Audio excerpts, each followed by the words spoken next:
welcome. Thank you so much for joining. Thank you for listening to us today. You are listening to Autism on the Go's Great Minds Think a Mic radio podcast. Thank you, Rosanna, for that awesome title, Great Minds Think a Mic. I love that. um, my name is James Orman, and I am founder and executive director of Autism on the Go, which is an initiative of the Neurodivergent Advocacy and Resource Group, a not registered nonprofit here in the US. Thank you, everyone, so much for being here. And I want to also give a chance to my co-host here today, Ash, to introduce herself. Ash, welcome. Go ahead and do your intro. Hi, my name is Ash. I am on the board of AOG. I am the unofficial official Canadian of the board. And I've been with this organization for I think a year and a bit. So yeah, I enjoy the work that they do there. And that's why I crossed digital seas to work with these guys. Yeah, absolutely. I love it. I love Ash being on board, especially because she's with us from the beginning. So we were technically international from the beginning. Ah. Thank you so much for being here, Ash. And again, thanks everyone for listening to our second episode in our podcast series. And if you hadn't gotten a chance to check out our first episode, please do so. It was a little bit about Autism on the Go, what we were hoping to get out of our systems, are the things that we were creating and building together. And I think I want today, and the reasons why we thought that was so important. And I think today I want to talk about what that might look like in practice. What does it actually look like to create systems that aren't just for us, but are by us? Does it look different? And if so, how? And I really like that Ash is here, because the first question, I mean, I was going to say the first question goes to Ash, but I mean, since I'm asking the question, it's either Ash or me that's going to be answering. We should have a little ticker to figure out where it spins. It's like spin the bottle, but like we only have one other person, so you just toss it to the other one. But Ash, I want to ask you this one, because we're sort of primed and ready to answer it, because we were talking just before we got on about your new book. And it's the perfect opportunity not only to plug your book, because everyone should go and check it out. Everyone should go and check out Ash's new fantasy book. And I don't want to talk too much more about it, because Ash is going to describe it all.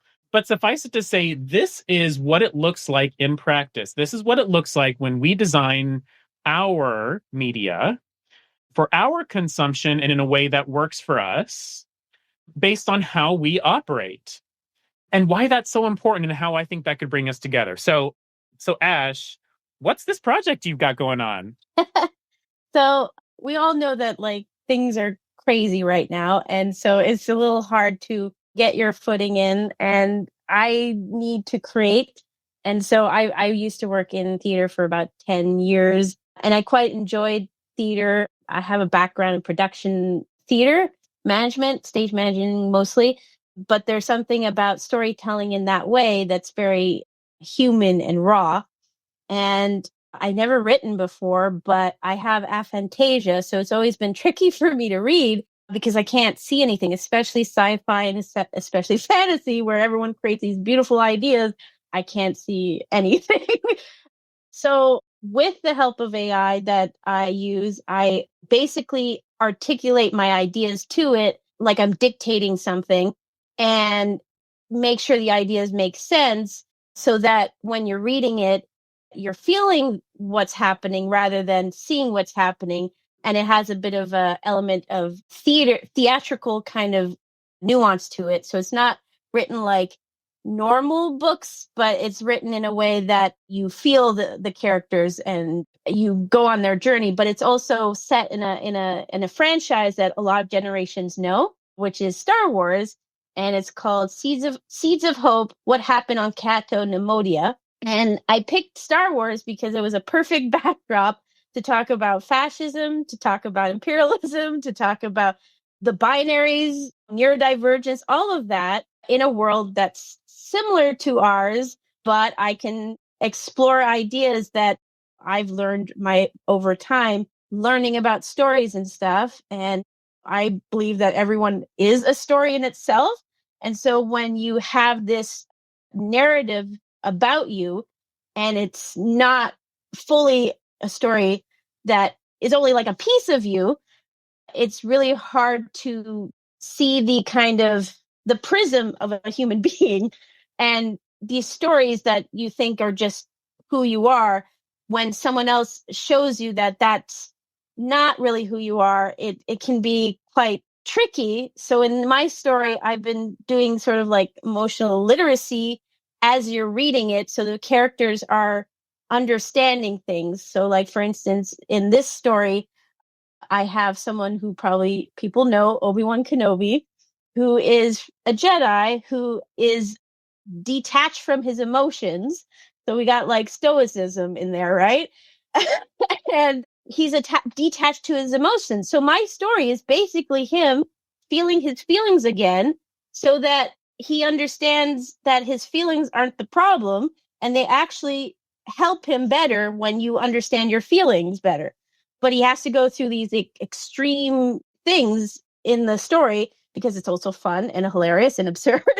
But he goes through these things to feel again and be a human rather than a myth, which is he's a Jedi, right? So I described it as it's like Dante's Inferno if it ended in therapy and cuddling. So that's kind of like, and it goes everywhere. Like there's a lot of there's an orgy.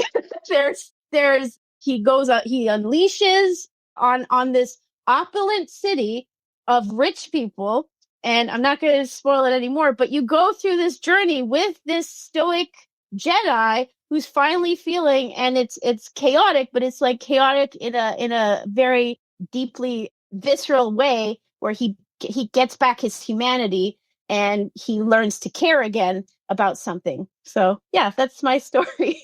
Oh my gosh, I love it. And when I first heard about it, I was like, yes, this is the stuff I'm talking about, right? We don't often get to take the lead in creation of public media. What gets out there in culture is often very neurotypical. It's often in things that work and operate for those who think typically. There's absolutely nothing wrong with that, but that's not all there is. In the same way that we have alternate systems of writing, for example, like Braille, or alternate systems of communication like sign language, we could use alternate forms of interacting with our emotions like this, with our feelings. And it's not necessarily because we have a disability, it's because we have a different way of processing things. Yeah. And even if it is because we have a disability, well, doesn't that mean we should be accommodating? You know what I mean, right? What the struggle? What about that? I need a drama. Yeah, I need a dramatic entrance, lighting. I need my woe is me monologue. Yeah. But and that's the other thing too, which is I'm also part of an organization called People on the Go Maryland. And it's an organization run by and for people with intellectual and developmental disabilities. And one of the things that we do is a curriculum called Project STIR, which is something that's a curriculum by and for people with disabilities to break down what it's like to know yourself, to communicate effectively, to problem solve, knowing your rights and responsibilities. And I have personally not only gone through the STIR training, but also been a STIR trainer, and I get something out of it every time. Because STIR stands for Steps Towards Independence and Responsibility, and they are steps. It's broken down. Yeah. It allows people to understand things in small bites. Mm-hmm. And as you were talking before we started recording, it leads them in a way that doesn't just throw them in a deep end and say swim. Yeah. You get some floaties if you want. Yeah, right? I love floaties. I know it, right? And when you're ready, if you want to take off your floaties, go on. We have some tools for that too. But Ash, I love those two things that I hear from your story is number one, the access. We get to do things differently. We get to provide things in different ways. Mm-hmm. But number two, we get to break things down. We get to show how that is in small ways so that it's easier to understand. And we live in sort of a social media like era now, and our writing is much different than it was when we only had books. So even people's retention on information, like I find, because when I was young, utter neglect. So reading and writing was traumatic for me because I had to hurry up and get there and still could not understand what I was reading. I understood reference books. Those were quite easy, but things like, English class, when you're, reading Catcher in the Rye or something, you're just like, okay, what is happening? But because for me anyway, in Canada, in the 90s, it was kind of like they just push you to the side and hopefully you can figure it out on your own. Even though there's an education system, not every person with a disability is ever looked at. And so unfortunately, I was the one that kind of fall through the cracks. And luckily I'm still here, but it kind of like overwhelms with so much reading that I have to do, that when I am overwhelmed, reading starts to get harder. So I need to like highlight things, and AI helps with that, or text to speech works with that. But that starts to go when I have to read so much. And right now there's so much to read, but not everyone.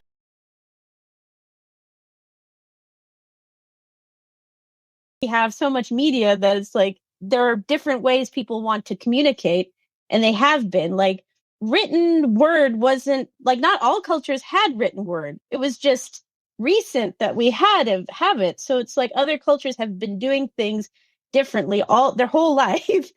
It's just now there's like someone who says there's a standard of education and intelligence, and if you don't meet that box, well, you're not good enough. And I call BS. Because people are amazing and they should be unique, and I like unique people. 110,000% Ash. And I was actually reading recently, and I forget the person's name. This person had been through various totalitarian regimes. They had been in Soviet Russia, they had been in Germany and others, and came out the other side thinking that maybe totalitarian regimes weren't the best thing for humans. Yeah. I mean, I'm Canadian, and the irony is like I'm part of the British Empire and the French Empire. So it's like the villain in a lot of people's stories.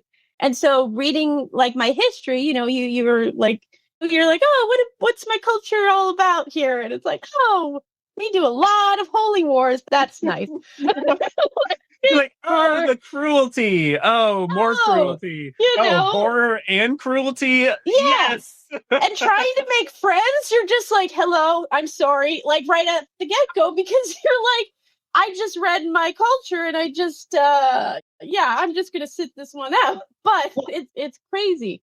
And it doesn't have to be that way, right? Like, and he went on to describe the ways in which it's our drive toward monism, or singular cultureness, a singularity in culture, that there's one right way. There is the right way and all the other ones that aren't, right? That's a lot of what we have right now. And it does lead to totalitarian regimes when there is one right way to do things, one ideal, one model. That's the basis of supremacy. And of course, as a minority community, neurodivergence by necessity will get lost in that equation. Yeah. We don't fit that equation because we are by necessity opposed to, or apart from, at the very least, the monoculture. Yeah. And I think that's why us being able to create our own spaces can be so rewarding and so healing, not just for our culture, not just for our people, the people that are not part of the monoculture, the not typical people. But I also think it can also benefit the not typical people too. Like when we talked about breaking down things, and in your book, leading people through the steps of an emotional journey. That is so transformational to someone who is otherwise on a slide to supporting fascism or a monoculture, or believing that they can be one of the survivors as long as they support that overwhelming force that they see coming for them.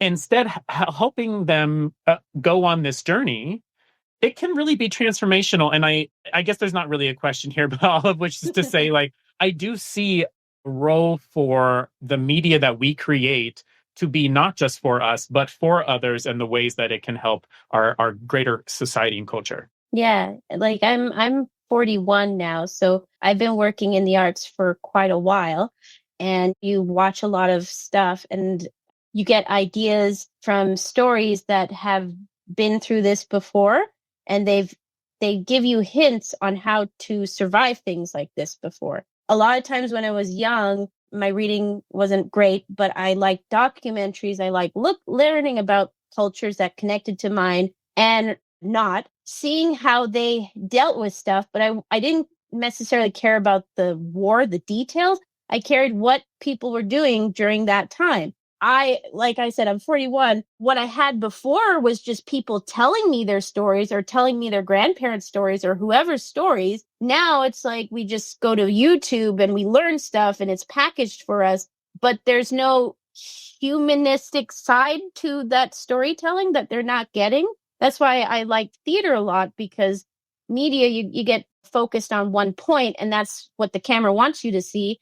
But on stage, you get to see everything and you get to be curious, like, oh, what does it look like when someone is yelling at that person? Oh, that doesn't look good. You see all the nuances, but you don't see that in social media because everything's so packaged. But in theater and in the arts, you start to learn sort of the key ideas of how to combat this. And it is like in this story, it's a prelude, but it's a story. I have 3 parts. And it's basically showing you this is how you fight fascism if you are an artist, with joy and emotional literacy, because these people are trying to make you afraid. And if you're in control of your emotions, they don't control you. And so you have to understand your feelings. But if no one ever taught you, how do you teach them? And like you said, you have to go through those steps. I'm just doing it in a narrative way to make it entertaining so it sticks, because we love our entertainment. And that's why they pay you the big bucks, right, Ash? Yes, the $0 pay bucks. Yeah. And I could go on about the ways in which, right, we're consistently shut out of the economy because we're different. But that's for a whole nother episode. Yeah. I think I want to touch a little bit about, because we talked about this before we got on as well, the ways in which AI is really revolutionizing, in good ways and in bad ways, the creative world, and the ways in which it's both providing access and excluding to groups that have either traditionally had access or are still on the outskirts. Tell me, Ash, about, because we talked about that before we hopped on. How do you see AI, and how do you use it, if at all? So how I use it, because writing has always been hard for me, basically directing the AI to create my story, but I basically role play scenarios, but I'm the one who's guiding it. And because, like, for instance, that's why Star Wars worked so well, because the AI would know Star Wars better than I can. So even all the little nuances that I want to link, it's like a dramaturge for me. So once I get all that information, it's like, okay, so this is the setting I want. I'll be this character, my character, because she has the same neurodivergent type that I do, basically based on me, that character. So it's easier for me to do the narrative therapy to this other character. And then the AI performs Obi-Wan. And so it engages with me, but it doesn't know what I'm going to say, and I don't know what it's going to say. And it's actually quite fun because it feels like a theater, like a scene partner. And then once I get all that done, I copy the role playing chunk on my document, and then I go through it and go like, okay, I didn't like that dialogue. That dialogue works. That doesn't. And then I would talk to the AI about like the emotional behaviors, because like I can't see the person. I don't have all the nuances. So it's like, when I said that, what did he feel? Why did he say that? And it's me just trying to basically make my pattern in this story. And then when I do chunk by chunk, I have to like talk out my ideas so that it understands, because I can't hear myself talk.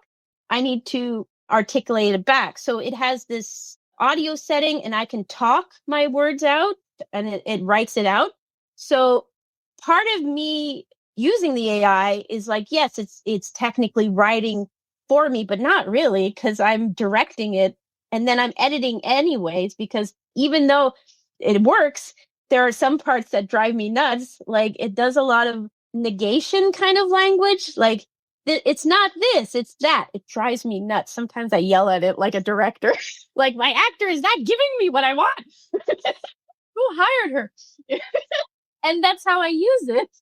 But I know that a lot of it is being used for other like nefarious things. But it's the same thing. Like I'm 41. It's the same thing I've been seeing my whole life. Is like it was like that for Photoshop. Like, oh, you're not a real photographer if you're using computers. It's the same when digital art was a thing. Oh, you're not a real artist if it's not a paintbrush. It's like the same thing. And yeah, people are going to abuse it. And like I can't control that. People are going to abuse the internet.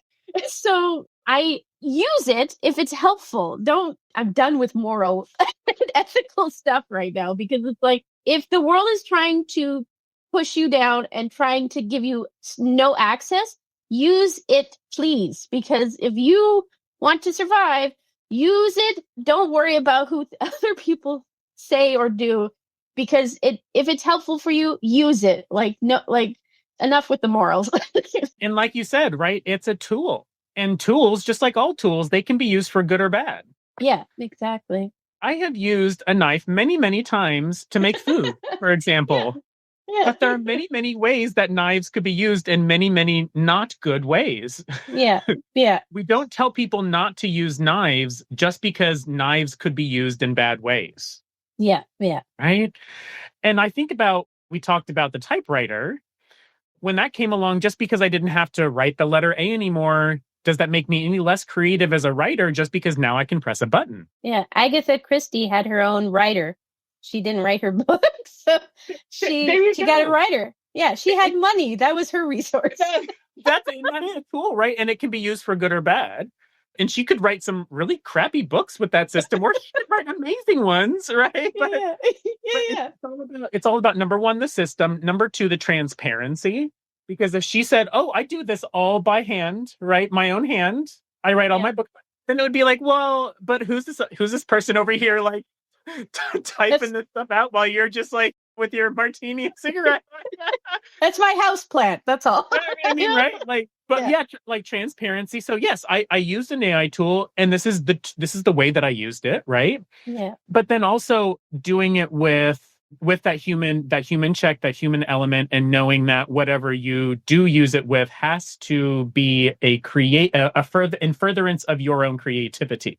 Mm-hmm, right. And kind of the way that I want to like sort of visualize this for people is the way that it's been helpful for me is I work with people who use a communication device similar to Stephen Hawking, right? They either think something or they type something out and then it speaks for them. Mm-hmm. In my realm, an AI generator can be something like I want to type out an email to someone and I say, reply to this email, tell them I really appreciated their so-and-so, tell them, yes, we can meet at that time, tell them here are the notes from the last meeting, and I copy and paste the notes, and thank them at the end and tell them I really look forward to seeing them.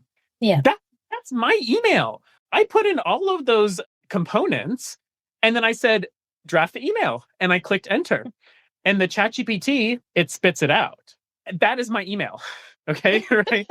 And similarly to when someone uses a communication device, if they have a button for "Hi, how are you?" and they want to walk up to someone and say "Hi, how are you?" and they press that button, it's not the machine saying that for them. They are saying "Hi, how are you?" Yeah. Right. They have put in the effort and the thing to have the machine indicate for them what they're saying. Now, that's different than if you wanted to say hi and instead the computer said, "Hi, how are you? My name is James. I really like spaceships." And you had no input into that, right? If instead you put into the ChatGPT, reply to this email. Okay, well it will, and it won't be, right? It won't be. It will be ChatGPT, right? Yeah. That's what my theater degree is like helping me with. Like I'm directing the AI as a character, saying like, okay, like this is a scene, and sometimes, yeah, sometimes it goes somewhere where I'm like, where are we? What's going on? But you have to like guide it like you would an actor if you were a director. But I think what people assume is happening, and this happens every time there's a new way to create art, is people think there's now a smaller hole to get into creative like industry, but we all know that the creative industry is kind of imploding on itself. So I would disagree, because it's like, no, you just adapt to this new tool and keep using it, because like stories still need to happen from a human experience. Like when I see AI, it's like, oh, that's kind of cool that that photo happened, but it's way cooler when it's a person. And so sometimes because of my aphantasia, I can't visually see my characters. So I'll make a character and go, okay, that's what it looks like. I'll look at it while I write something like, okay, it has a belt, so it's going to clip that on its belt. So that makes sense, so that everything aligns with my visualization of how the story moves. But if I show someone like, oh, hey, this is an AI generated art concept for my character, all I get is, ew, that's embarrassing. Like that is awful. And I'm just like, I literally said in the thing, it's an AI generated. I'm not saying, look at how amazing this is. It's like, no, this is just what a machine created. It wasn't a human. Like I would love to pay artists to make my my drawings, but unfortunately I have $0 in my bank account. So like I'll get there, but for now I'm gonna cheat and use this. I love cheating. It's great. And Ash, that's the perfect point, right? Like I to sort of drive the metaphor home for folks, or at least the way that I see it. I used to go to the Indiana State Fair when I was a kid. I would still love to be able to go back pretty regularly, and check it out. It's so much fun. And one of the things that I like to do is I think they call it like the home and something building, home and domestic arts or something building, used to be called the women's building. And I would go in there and I would see all these just elaborate, beautiful crafts. Mm-hmm. And one of my favorite ones was to check out the quilts. Mm. And they had two entries, right? It's a state fair. It's a competition. You enter, you get judged, you get prizes, and there were just these phenomenal, beautiful quilts, but they had two different categories. They had totally by hand, Mm-hmm. right? And made by machine, or made with Oh, machine, right? okay. So if you were to look at the made by hand quilts, and Mm-hmm. you were to see some like immaculate stitching, you would be like, whoa. Yeah. Right? Whereas if you had some immaculate stitching with the machine ones, you'd be like, oh wow, that's a really nice quilt. Yeah, yeah, yeah. They're no less beautiful. One isn't Yeah. necessarily, and you're admiring the beauty for what it is. Yeah, yeah. So I've had this experience where people, when there's something new, it means like there's less jobs and stuff, but it's just a different way of doing something. And there are elements that I do have concern with AI, like everyone, where we're all more isolated than ever, and we don't have anyone to talk to. So then we're going to talk to the AI because it's nice and supportive. But if that's the only person you're talking to, that's not good, because you need we all need human connection. So there are times where I'm just like, oh yeah, if someone did not have any access to services, or any access to people, or come from like an abusive situation and have no one to talk to, this is their only person to talk to. And because from what I'm gathering, a lot of services are being like shut down. So places where they were safe are not there anymore. So it's one of those things where it's like, it's a tool. It's going to be abused. Use it for what I'm doing. Fight fascism or something. Just, if it's a tool we're going to use, might as well. Like, I'm literally using Disney and making orgies, and it's owned by Disney, ChatGPT. I'm giving Obi-Wan Kenobi a heart attack in my story. So, that is my, my way of going F you to people in power. Ash, thank you for giving back. Thank you for your contribution. Thank you for doing your part. You're welcome. Anytime. Anytime to piss people off, I'm here. I love it. You make my next question, or I guess my final question here, which is, kind of the what comes next question, you kind of set the stage for it, right? Because we will have this tool or not. Maybe they'll try and block it, but it's just good luck at this point. It's Yeah. all the things have been unleashed from the box. It's gone. Yeah. Yeah, that's why I'm pushing out my stories really quickly. Because yeah, if this changes, if security gets problematic, where I've been hearing a lot of stuff about that, I want to hurry up and get my stories out. So it's like, okay, I'm not using AI anymore if it's going down the crapper in privacy stuff. But yeah, for now, I'm going to use it. Yeah. And if we do, we've got to use it smart, right? And there are not smart ways to do it, or at least let's say not informed ways to do it. And especially autistics, neurodivergents, we can be especially prone to that, as you said, because we don't have access to social spaces.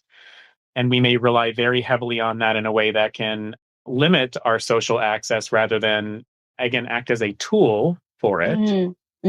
But yeah, right? Like, what comes next? What are you seeing for what either we create as a community or just what comes next in general? What do you see?